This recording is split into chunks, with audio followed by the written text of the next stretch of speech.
ए काय होतं रे? चक्कर येते का?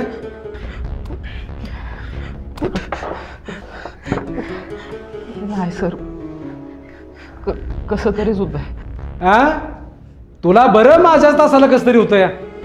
अरे तुमची रोजची नाटकं आहेत. आहो सर, नाटकं नाहीत, खरंच कसं तरी होत आहे. सर मी घरी जाऊ का? अजिबात नाही. तसं नाही हो सर, खरंच त्याला कसं तरी होतंय. वाटलंच तर त्याला दवाखान्यात नेतो आणि माघारी आणतो. उठ, दप्तर घे. उठ, दप्तर घे. ऐ कुठं? मी परवानगी दिली आहे का? सर, कुणाला करायचे त्याला कंप्लीट करा, पण मी त्याला असं एकलं सोडणार नाही. वाटलंच तर मला शाळेतनं काढा, मी काही चुकीचं करतच नाही. जेव्हा केलं पण आता नाही. चला द्या.